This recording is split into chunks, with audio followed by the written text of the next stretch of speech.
Here's a lovely new project for us. Now this is an American robin. I've done a European one, but I haven't done an American one. And I had an email from a gentleman in the United States saying, would you do an American robin for us? We'd love to see it. So here we go. Now I'm using a range of all my 4 different pastel pencils. We've got faber-castell, Carbothello, Cretacolor, and the newer ones, which I've been playing with a little bit these days, which is the Caran d'Ache. Now I've done a mixture of these, but it doesn't mean to say you can, I'll give you all the colours of course, but it doesn't mean to say you can, if you've got one set, you can just improvise and use the nearest colour that you have to the ones I'm using. Anyway, I'm going to get underway by using the Faber-Castell 103 Ivory to start with the beak. Now this is an undercolour ivory. You could go straight in with yellow here, but as you know I love to work on base colours. And I'm using the dark grey pastel matte paper, which is one of my favourites, which means if you look at that you can see the pastel paper showing through there. I'm not worried about that at the moment because we're going to be putting a lot of colour on here.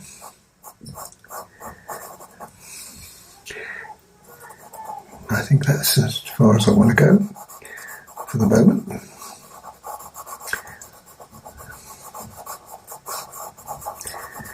Just underneath the beak here is some white, so by putting that in there it gives us a stopping point.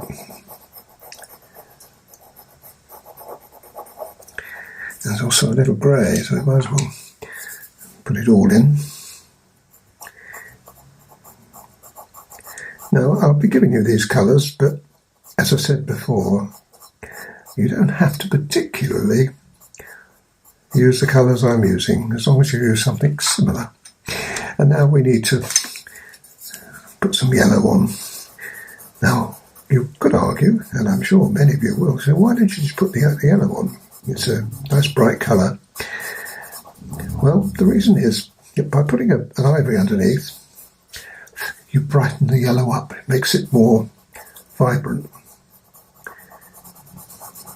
And you can also see, by doing this, that the paper tooth is filling in. And when I finish the beak off, you won't see any of that pastel paper influence coming through. So there we go. We've got division in here, but I'm not worried about that at the moment. What I think I'll do is I'll use, this is a Caran d'Ache orange, and it's a very light one, but once again I'm at the moment concentrating on building the colour up. So I'm not putting any pressure on this at the moment, just laying in the colour and the tones. Right, but now we need it just here, yes, there. Our little friend has got a little orange on the tip, or just under the tip of the beak. And is also, and this is where this separation comes in. Now this is a Cretacolor. It's quite a light orange. And I've got another one which I should use would be stronger. And a little more under there. There's a little bit of weight.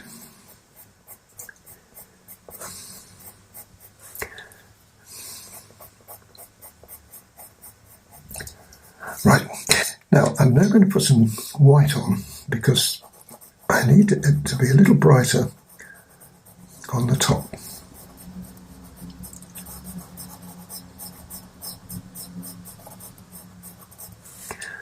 And just here, it's also, if you've got the pencils, you can use them. If you haven't, don't worry, but I've got another Caran d'Ache So what's it called, this one? It's light flesh look. Caran d'Ache they put percentages on there. You see, that's 5%. Well, there'll be others that's 10% and just a little bit more pigment in it. Now that's looking nice now. So I think what we need now is yet another. Now this is another Caran d'Ache one, which is a little stronger. So now I can afford to be just a little bit more bold with my colours. You can see how it's coming in. I'm still resisting the temptation to make that really strong in there. But I've got to do that. And I think what we'll have to do is use a red. I've got a red here, which is 310. The only thing is I need to sharpen it. So let me sharpen it and I'll put it in. That will give us the strength that we need in there. Now, I brought you just a little closer so you can see the fine touches we can put on here. Now this is 310 in Carbothello. But if you've only got Faber, you could use 118. That's looking good now. Just a little touch under here. I put a very light red in there, but now we need a bit stronger.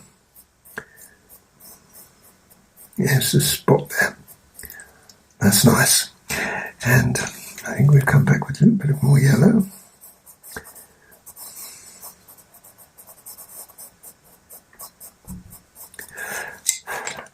And finally, I'm going to use a 225 Faber just to put a little spot of depth there.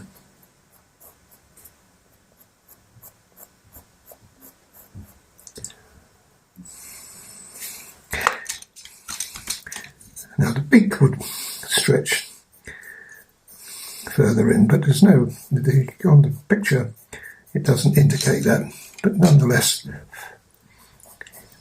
we can put it in a little bit more white.